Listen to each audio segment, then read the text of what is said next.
자, 여러분, 지금 AI 하드웨어 세계에서 정말 거대한 지각 변동이 일어나고 있습니다. 우리 눈에 보이지 않는 곳에서 벌어지는 이 전쟁이요, 바로 미래의 인공지능 패권을 결정하게 될 겁니다. 오늘 바로 그 새로운 전쟁터의 핵심을 한번 제대로 파헤쳐 보겠습니다. 그럼 바로 본론으로 들어가서 제가 질문 하나 던져볼게요. 우리는 매일같이 더 똑똑해지는 AI를 보고 있잖아요? 그런데 왜 이 강력한 기술이 보이지 않는 벽에 탁 부딪히고 있는 걸까요? 그 답은 아마 여러분이 생각하는 바로 그곳에 있진 않을 겁니다. 이 슬라이드를 보시면 정말 흥미로운, 아니 좀 충격적인 사실을 알 수 있는데요. 이 전문가의 말을 들어보세요. 놀랍게도 문제가 AI의 뇌 성능이 아니었던 거예요. 오히려 그 뇌에 데이터를 공급하는 혈관이 막혀 있었다는 거죠. AI가 똑똑하게 생각하는 시간보다 데이터를 가만히 기다리는데 훨씬 더 많은 시간을 쓴다는 겁니다. 네, 바로 이겁니다. 오늘의 핵심이죠. AI에 뇌를 보내야 하는데 이 동맥이 꽉 막혀버린 일종의 동맥경화가 일어나고 있다는 겁니다. 이것이 바로 오늘 우리가 파헤칠 이야기의 진짜 시작점입니다. 자, 그럼 첫 번째 장으로 넘어가 볼까요? 이 데이터 병목 현상, 이 교통체증을 해결하기 위해서 주 거대 기업이 정말 치열한 전쟁을 벌이고 있거든요. 한번 들여다보시죠. 먼저 삼성입니다. 삼성의 접근법은 뭐랄까 굉장히 현실적이에요. 지금 있는 기술, 그러니까 이 HBM3E를 완벽하게 만들어서 대량으로 쫙 풀어버리는 거죠. 이걸로 시장의 신뢰도 되찾고 점유율도 다시 가져오겠다. 바로 이겁니다. 기존 기술을 극한까지 끌어올리는 전략인 셈이죠. 자, 반면에 SK 하이닉스는요, 완전히 다른 그림을 그리고 있어요. 이건 뭐 거의 미래에서 온 것 같은 훨씬 더 급진적인 비전입니다. 기존에는 프로세서가 야, 메모리, 데이터 좀 가져와! 이랬다면 이제는 아예 메모리가 연산의 중심이 되는 그런 세상을 만들겠다는 거예요. 패러다임 자체를 바꾸려는 시도죠. 이 표를 보시면 두 회사의 전략 차이가 한눈에 딱 들어오죠? 왼쪽의 삼성은 지금 있는 길을 더 넓고 튼튼하게 닦는 점진적인 진화를 택했다면 오른쪽의 SK 하이닉스는 에이, 그냥 하늘을 나는 새로운 고속도로를 만들자 하는 혁명적인 도약을 꿈꾸고 있는 겁니다. 그런데 말이죠, 이 메모리 전쟁에 또 다른 거인이 숨어 있습니다. 바로 AI 칩의 제왕, 엔비디아죠. 그리고 이들은요, 메모리 제조사들이랑은 완전히 다른 훨씬 더 큰 판을 그리고 있어요. 그냥 칩만 파는 회사에 머무를 생각이 전혀 없는 거죠.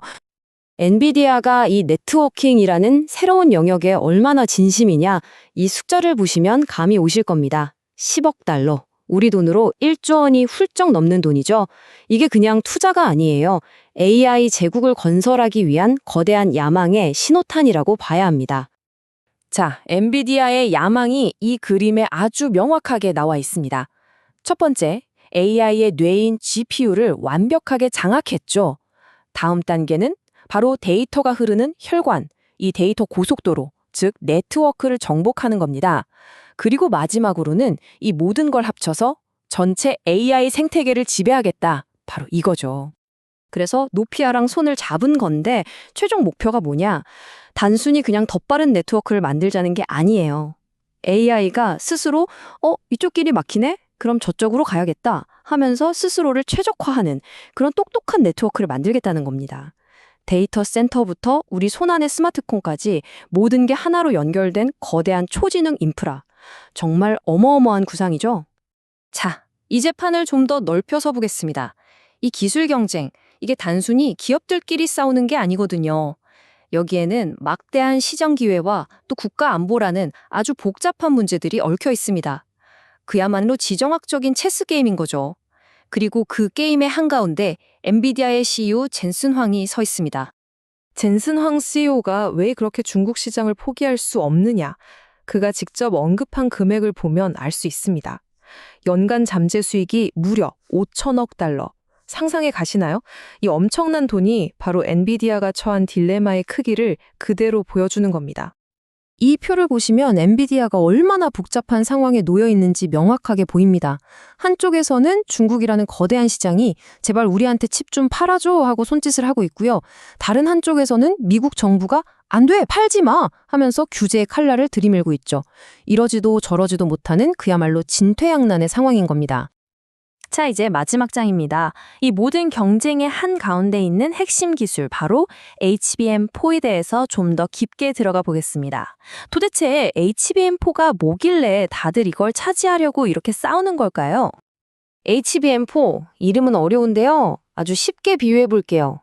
기존 디램이 단독주택이라면 HBM은 그걸 아파트처럼 수직으로 착착 쌓아 올린 거예요. 데이터가 다니는 길이 좁은 골목길에서 왕복 16차선 고속도로로 바뀌는 거죠. 덕분에 GPU가 데이터를 훨씬 더 빠르고 또 훨씬 더 많이 받을 수 있게 되는 겁니다. 기술이 얼마나 빨리 발전하는지 한번 보세요. 지금 우리가 HBM3, 그리고 거기서 조금 더 좋아진 HBM3E 시대를 살고 있거든요. 그런데 바로 내후년 2026년부터는 이 HBM4가 본격적으로 시장을 주도하게 될 거라는 겁니다. 정말 눈 깜짝할 사이에 기술이 바뀌고 있는 거죠. 이 그래프를 보시면 HBM4가 가져올 성능 향상이 얼마나 엄청난지 한눈에 보이실 겁니다. 기존 D램이나 HBM3랑은 비교가 안 되죠. 데이터 처리량이 그야말로 폭발적으로 늘어나는 걸 볼 수 있습니다. 이건 그냥 조금 좋아지는 수준이 아니라 아예 다른 차원의 기술이라고 봐야 해요. 하지만 이렇게 대단한 기술이라고 해서 무조건 장밋빛 미래만 있는 건 아닙니다. 머리카락보다 얇은 칩을 오차 없이 쌓아 올리는 것도 보통 일이 아니고요. 당연히 비용도 엄청나게 비싸겠죠. 또 성능이 좋아지는 만큼 열도 어마어마하게 발생할 텐데 이 열을 어떻게 식힐 건지도 큰 숙제입니다. 넘어야 할 산이 아직 많은 거죠. 자, 오늘 이야기 이제 마무리할 시간입니다. 마지막으로 여러분께 이 질문을 던져보고 싶네요. 앞으로 AI가 계속 진화할 텐데 과연 무엇이 더 중요해질까요? 세상에서 가장 빠른 연산을 수행하는 두뇌일까요?